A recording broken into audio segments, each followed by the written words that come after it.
Mi nombre es Aurelio Mendoza. Tengo 69 años y por 15 años mantuve económicamente a mi hijo y su familia sin que ellos lo supieran, hasta que mi nuera me gritó delante de todo el barrio: «Viejo mantenido, vive de mi dinero». Esa misma tarde vendí la casa donde vivían y los dejé literalmente sin nada. Pero la historia que te voy a contar es mucho más compleja de lo que imaginas. Imagínate la escena. Era un domingo por la mañana, y yo estaba regando las plantas en el patio de mi casa cuando escuché gritos que venían de la casa de al lado, la casa donde vivía mi hijo Roberto con su esposa Daniela y mis 2 nietos. Gritos que decían cosas que jamás pensé que escucharía de boca de mi propia nuera. «Ya no aguanto más a tu padre», gritaba Daniela con una voz que se escuchaba hasta la otra cuadra. «Ese viejo mantenido que vive de nuestro dinero como si fuera un parásito. Me tiene harta con sus aires de dueño de casa». Me quedé paralizado con la manguera en la mano. Viejo mantenido. Parásito. Esas palabras salían de la boca de la mujer que durante 15 años había comido de mi mesa, había usado mis servicios, había vivido en una casa que yo pagaba mes a mes sin que ella jamás se enterara. Pero antes de contarte lo que pasó después, tengo que explicarte cómo llegué a esta situación tan humillante. Porque la historia empezó hace mucho tiempo, cuando yo todavía creía que ayudar en silencio era lo correcto, cuando pensaba que ser un buen padre significaba sacrificarse sin esperar reconocimiento. Escucha bien esta historia y al final decime qué hubieras hecho vos en mi lugar. Y contame también desde qué ciudad me estás escuchando, porque esta historia le puede pasar a cualquier padre en cualquier lugar del mundo. Todo comenzó hace 20 años, cuando Roberto se recibió de técnico en computación. Yo estaba tan orgulloso de mi muchacho. Había trabajado como mecánico toda mi vida para pagarle los estudios. Me levantaba a las 5 de la mañana, me acostaba a las 11 de la noche, pero ver a mi hijo con su título en la mano valía cada hora extra, cada fin de semana perdido. Cuando se recibió, Roberto consiguió trabajo en una empresa de sistemas. No ganaba mucho, pero era un comienzo. Se puso de novio con Daniela, una chica que había conocido en la universidad. Parecía buena persona al principio. Educada, simpática conmigo, siempre me saludaba con respeto. «Don Aurelio», me decía, «qué gusto verlo. Roberto me cuenta tanto de usted». Me trataba bien, me incluía en las conversaciones cuando venían a casa. Yo pensé que había encontrado una buena nuera. Cuando decidieron casarse, Roberto vino a hablar conmigo. «Papá», me dijo, «queremos hacer una fiesta linda, pero no tenemos toda la plata. ¿Nos podrías ayudar?» Por supuesto que los ayudé. Saqué de mis ahorros para pagarles el salón, la comida, hasta el vestido de novia. Eran mis ahorros de toda la vida, pero era para la felicidad de mi hijo. «Papá, te lo vamos a devolver apenas nos acomodemos», me prometió Roberto. Yo le dije que no se preocupara, que era mi regalo de casamiento. Pero en el fondo esperaba que por lo menos valoraran el sacrificio que estaba haciendo. Después del casamiento alquilaron un departamento pequeño. Roberto ganaba poco y Daniela trabajaba mediodía en una oficina. Vivían ajustados, pero yo pensé que era normal, que todos los matrimonios jóvenes pasan por esa etapa, hasta que un día Roberto me llamó desesperado. «Papá, nos atrasamos con el alquiler. El dueño nos va a echar. ¿Nos podrías prestar?» No era prestar, era regalar, porque esa plata nunca volvió, pero yo no podía ver a mi hijo en la calle. Esa fue la primera vez. Después vinieron muchas más. Que se rompió el auto, que Daniela se enfermó y necesitaban plata para el médico, que se quedaron sin trabajo por unos meses, que querían cambiar el departamento por uno más grande. Siempre había una emergencia, siempre había una razón por la que necesitaban mi ayuda, y yo siempre les daba. Era mi único hijo, ¿qué iba a hacer? ¿Dejarlo que se las arreglara solo? Había trabajado toda mi vida para darle un futuro mejor, y si ahora él necesitaba ayuda, yo se la iba a dar. Cuando nació mi primer nieto, las cosas empeoraron. Daniela dejó de trabajar para cuidar al bebé. Roberto solo no podía mantener a toda la familia. Ahí fue cuando tomé la decisión que cambió todo. Una decisión que ellos nunca supieron que había tomado. Fui al banco y saqué un préstamo grande, de esos que te atan de por vida. Con esa plata compré una casa en el barrio donde ellos vivían. Una casa de 3 dormitorios, con patio, garage, todo lo que una familia joven podía necesitar. Pero la puse a mi nombre. Cuando les dije que había encontrado una casa para ellos, se pusieron locos de contentos. «Papá, ¿cómo conseguiste una casa tan linda?», me preguntó Roberto. «Es de un amigo que se va al interior», les mentí. «Me la deja por un alquiler muy barato, casi regalada». Se mudaron a esa casa creyendo que pagaban un alquiler simbólico a un supuesto amigo mío. Pero la realidad era que yo estaba pagando las cuotas del préstamo con mi jubilación de mecánico y con trabajitos extras que hacía los fines de semana. Trabajitos que ellos nunca supieron que hacía. Mientras Roberto se relajaba los domingos viendo televisión en su living nuevo, yo estaba arreglando autos en un taller improvisado en mi garage para poder pagar las cuotas de esa casa. Mientras Daniela invitaba a amigas a tomar mate en su patio, yo me levantaba a las 6 de la mañana para hacer changas de plomería o electricidad, pero lo hacía contento. Veía a mis nietos correr por ese patio, veía a mi hijo llegar del trabajo a una casa propia, veía a mi nuera arreglando las plantas del jardín como si fuera la dueña, y me sentía satisfecho. Pensaba que todo ese sacrificio valía la pena. Lo que no sabía era cómo había empezado a hablar Daniela de mí cuando yo no estaba presente. Me enteré por mi vecina, doña Carmen, que escuchaba las conversaciones del otro lado de la medianera. «Aurelio», me dijo un día doña Carmen, «no sé si te tengo que contar esto, pero tu nuera habla muy mal de vos cuando vos no estás». Me quedé helado. ¿Mal de mí? ¿La mujer que vivía gratis en una casa que yo pagaba hablaba mal de mí? ¿Qué dice, doña Carmen? Dice que sos un entrometido, que te metes demasiado en la vida de ellos, que Roberto no puede tomar una decisión sin consultarte. Ayer la escuché decirle a una amiga por teléfono que vos sos un viejo chismoso que no los deja vivir en paz. Entrometido. Chismoso. Yo que me mataba trabajando para pagarles la casa donde vivían. Yo que no dormía las noches calculando cómo iba a hacer para llegar a fin de mes con las cuotas del préstamo y mis propios gastos. Pero pensé que eran cosas de mujeres, que capaz Daniela estaba estresada con los chicos y se desahogaba diciendo cosas que no pensaba realmente. Decidí no darle importancia y seguir adelante con mi plan de darles una buena vida sin que ellos supieran el costo real. Cuando nació mi segunda nieta, las cosas se complicaron aún más. Más gastos, más necesidades, más pedidos de ayuda. «Papá, necesitamos una cuna nueva. Papá, los pañales están muy caros. Papá, el pediatra particular es muy caro, pero el de la obra social no nos gusta». Yo seguía dando. Seguía trabajando extra los fines de semana. Seguía negándome gustos para poder cubrir todos los gastos que ellos generaban. Mi casa se empezó a caer a pedazos porque toda la plata se iba para mantenerlos a ellos. La pintura descascarada, goteras en el techo, una heladera que funcionaba a medias.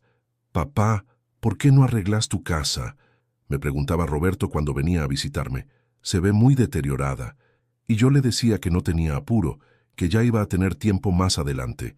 No le podía decir que no tenía plata porque se la estaba dando toda a él. Daniela empezó a cambiar conmigo.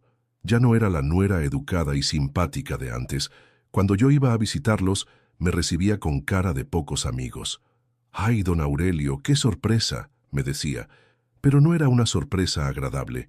Era más bien como decir, «otra vez este viejo rompiendo las pelotas». Si yo llegaba a la hora del almuerzo, no me invitaba a quedarme. «Ah, don Aurelio, nosotros ya comimos. Capaz la próxima vez avise antes de venir». Yo que pagaba la casa donde ella vivía, yo que les había pagado hasta la heladera de donde ella sacaba la comida, tenía que avisar antes de visitarlos. Los domingos, cuando tradicionalmente las familias se juntan, ellos empezaron a tener siempre otros planes. «Papá, vamos a almorzar a lo de los padres de Daniela». Siempre a lo de los padres de Daniela. Los otros abuelos, que no habían puesto ni un peso para ayudarlos, eran los preferidos. «¿Y por qué no vienen de vez en cuando a casa?», les pregunté una vez. «Ay, don Aurelio», me dijo Daniela, «es que su casa está un poco complicada. Los chicos se ensucian mucho y después es un lío limpiar la ropa. Mi casa estaba complicada porque todo mi tiempo y mi plata se iban en mantener la de ellos. Mi casa se deterioraba porque yo priorizaba el bienestar de mi familia por sobre el mío propio. Un día, escuché a Daniela hablando por teléfono con su madre. Yo estaba en el patio arreglando una canilla que goteaba, mientras ellos pensaban que me había ido. No, mamá, el viejo de Roberto es insoportable. Se cree el dueño de nuestras vidas. Ayer vino sin avisar y se quedó toda la tarde mirando televisión como si fuera su casa. Como si fuera su casa. Era mi casa. Literalmente, legalmente, era mi casa. Pero ella hablaba como si yo fuera un intruso. Además, siguió diciendo, vive como un muerto de hambre, pero siempre anda criticando cómo gastamos nosotros la plata. El otro día me vio comprando ropa para los chicos y me dijo que estaba muy cara, como si él fuera quien paga. Yo era quien pagaba. Yo pagaba la casa, yo pagaba gran parte de los gastos, yo me privaba de cosas para que ellos pudieran vivir bien. Pero para ella yo era un viejo criticón que no entendía nada. La gota que rebalsó el vaso llegó hace 3 meses. Daniela organizó una reunión en su casa para el cumpleaños de mi nieta mayor. Invitó a toda su familia, a sus amigas, a los vecinos. Una fiesta grande en el patio que yo pagaba, con comida que se compró con plata que yo había dado. Cuando llegué a la fiesta, me recibió con una sonrisa forzada. «Ay, don Aurelio, qué bueno que vino». Los chicos lo estaban esperando, pero me ubicó en una mesa apartada, lejos de la acción, como si fuera un invitado de segunda categoría.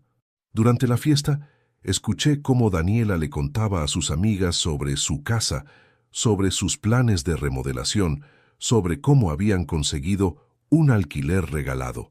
Hablaba como si todo fuera mérito de ella y Roberto, como si hubieran tenido la suerte de encontrar un lugar barato. «Somos muy afortunados», le decía a una amiga. «Conseguimos esta casa por una ganga. El dueño es un viejo amigo del suegro que prácticamente nos la regaló. Una ganga. Un regalo. Mi sacrificio diario convertido en suerte casual. Pero lo peor vino después. Cuando la mayoría de los invitados se habían ido, escuché a Daniela hablando con su cuñada en la cocina. Yo estaba juntando los platos sucios para ayudar cuando las escuché. «La verdad», decía Daniela, «a veces me da vergüenza cuando viene el suegro. Mira cómo anda vestido, mira cómo tiene las manos todas manchadas de grasa. Los chicos de mis amigas preguntan quién es ese señor tan desarreglado. Tenía las manos manchadas de grasa porque todos los fines de semana trabajaba arreglando autos para poder pagarle la casa donde ella daba fiestas. Andaba mal vestido porque me compraba una camisa cada 2 años para poder cubrir todos sus gastos. Y además», siguió diciendo, «se cree con derecho a opinar sobre todo. El otro día me dijo que los chicos ven mucha televisión, como si él supiera algo de criar hijos modernos. Es de otra época, no entiende nada. Esa noche me fui de la fiesta con el corazón partido. No por lo que había dicho de mí, sino porque me di cuenta de que toda mi vida la había dedicado a gente que no solo no valoraba mi sacrificio, sino que se avergonzaba de mí. Llegué a mi casa deteriorada, a mi heladera medio vacía, a mi cama con las sábanas gastadas, y me senté a pensar, ¿qué estaba haciendo? ¿Por qué me estaba matando trabajando para gente que me despreciaba? Esa noche tomé una decisión que ellos nunca imaginaron que podía tomar, una decisión que cambiaría todo para siempre. Al día siguiente fui al banco y pedí todos los papeles de la casa. Quería ver exactamente cuánto había pagado durante todos estos años, cuánto me quedaba por pagar. Los números me impactaron. Había pagado casi el 80% de la casa. De mi casa. Después fui a ver a un tasador. Quería saber cuánto valía la propiedad en el mercado actual. La evaluación me sorprendió. La casa valía mucho más de lo que yo había pagado originalmente. La zona se había revalorizado, había crecido, se había puesto de moda. Con esa información fui a ver a un abogado, un tipo serio que me había recomendado un compañero del taller. Le conté toda la situación, cómo había comprado la casa sin que mi familia supiera, cómo la había estado pagando durante años, cómo ellos creían que era un alquiler. El abogado me miró con una mezcla de sorpresa y lástima. «Don Aurelio», me dijo, «usted es el dueño legal de esa casa. Puede hacer con ella lo que quiera. Puede venderla, puede alquilarla a extraños, Puede echar a su familia si quiere. Pero doctor, le dije, son mi hijo y mis nietos. No puedo echarlos así nomás. Don Aurelio me respondió, a veces la familia se aprovecha de uno justamente porque sabe que uno nunca va a tomar medidas drásticas. A veces hay que poner límites. Me fui de la oficina del abogado con una idea rondándome en la cabeza. Una idea que al principio me pareció terrible, pero que de a poco empezó a tomar forma. ¿Y si les demostraba de quién era realmente esa casa? ¿Y si dejaba de mantenerlos en secreto? Pasé 2 semanas dándole vueltas al asunto. 2 semanas observándolos, escuchándolos, viendo cómo seguían hablando de mí como si fuera una carga, un estorbo, un viejo que no entendía el mundo moderno. Roberto nunca me defendía cuando Daniela hacía comentarios desagradables sobre mí. Se quedaba callado o hasta la secundaba. Sí, mi papá es un poco anticuado, decía. No entiende cómo son las cosas ahora. Anticuado. El hombre que les pagaba la casa era anticuado. El hombre que trabajaba los fines de semana para que ellos pudieran vivir bien era anticuado. La decisión final la tomé ese domingo que te conté al principio, cuando escuché a Daniela gritarle a Roberto en el patio, ese viejo mantenido que vive de nuestro dinero como si fuera un parásito. Viejo mantenido. Parásito. Viviendo de su dinero. En ese momento se me terminó la paciencia. En ese momento me di cuenta de que había sido un idiota durante 15 años. No salí de mi casa, no fui a discutir, no fui a explicarles nada. Simplemente saqué mi teléfono y llamé al abogado. Doctor, le dije, quiero vender la casa, hoy mismo. Pero don Aurelio, ¿está seguro? Es una decisión muy drástica. Estoy seguro, doctor. Nunca estuve más seguro de algo en mi vida. El abogado ya tenía todo preparado porque habíamos hablado del tema varias veces. Había una inmobiliaria que manejaba ventas rápidas, había compradores interesados en esa zona, había toda una maquinaria lista para funcionar. En 48 horas puedo tener la venta cerrada, me dijo, pero va a tener que notificar a su familia que tienen que desalojar. De eso me encargo yo, le respondí. Esa tarde, mientras Daniela seguía gritando del otro lado de la medianera sobre el viejo parásito, yo firmé todos los papeles de venta.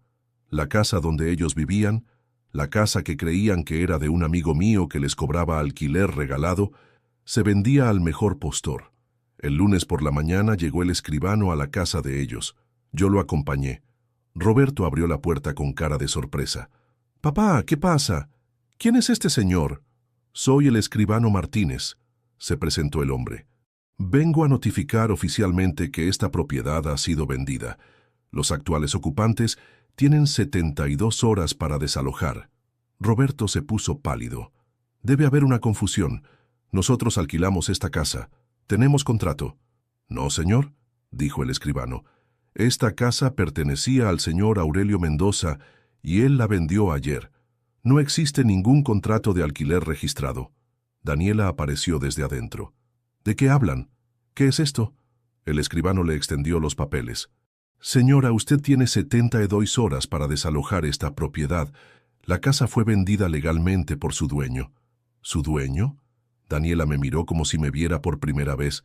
«Don Aurelio, ¿usted es el dueño de esta casa?» «Sí, Daniela, soy el dueño desde hace 15 años. La compré para ustedes, la pagué con mi trabajo, y durante todo este tiempo, ustedes creyeron que era de un amigo mío». Roberto se desplomó en una silla. «Papá, no entiendo nada. ¿Vos compraste esta casa? ¿Por qué nunca nos dijiste?» «Porque quería ayudarlos sin que se sintieran obligados conmigo. Porque pensé que si sabían que yo la pagaba, se iban a sentir incómodos. Qué equivocado estaba».